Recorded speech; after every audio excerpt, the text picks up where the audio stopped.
আচ্ছা, এই যে নির্বাচন যে আইতাছে, সবাই তো বিএনপি নিয়া টোটাল নির্বাচন করতেছে।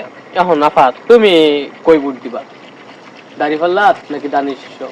ধান এসে দিতাম না, ধান ভিড় ফিরাইলে উপায় নাই, দেখালে আর কি করে বেটানে আলাপ করে গাড়ি সেরানে ইয়ার দিব, জামাত ইসলামের দিব হুজুরে, হুজুর পতা করে সাহার নামাজ পড়া আর সাঙ্গর দিদি দিব 6 ঘন্টা পোলাপনের সময় মমি দিন যাইব, সংসার ঠিক রাখুন যাইব, আমিও নিব সেরানে যে গার্মেন্টস আমার বান্ধবীরা করেছে তারা সবাই ঘুরতে ঘুরে মাইতে দাঁড়িয়ে ফেলা, আমিও দাঁড়িয়ে ফেলা দিলে দেশ শান্তি থাকবে, নামাজ পড়বো, দেশ উন্নত রাখবো, বেড়ারে বেকার বইতে বেড়ারে চাকরি দিব, বেটারে নামাজ দিব, পোলাপানের সময় দিব, ডিউটি কমাই দিব, আমি নি আর বান্ধবীরা গার্মেন্টসের সব সেরা এক দিব দাঁড়িয়ে ফেলা দিব, আমি দাঁড়িয়ে ফেলতাম বিএনপি দিতাম।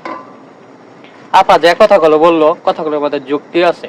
আসলে জামাত যদি ক্ষমতায় যায়, তাহলে আপা যে কথাগুলো বললো অবশ্যই এইগুলোই হবে। তা আমিও চাই জামাত ক্ষমতায় যাক, একটা সুযোগ দেওয়া উচিত তাদেরকে। কারণ আওয়ামী লীগ, বিএনপি, নাঙ্গল সবই দেখলাম, এবার একটু দাঁড়িপাল্লা দেখি, সবগুলারে মাইপা দেখবো এবার কত দানে কত চাল। যদি চ্যানেলটাকে নতুন হয়ে থাকেন আর আমার কথাগুলো যদি ভালো লাগে, চ্যানেলটাকে সাবস্ক্রাইব করে দিন।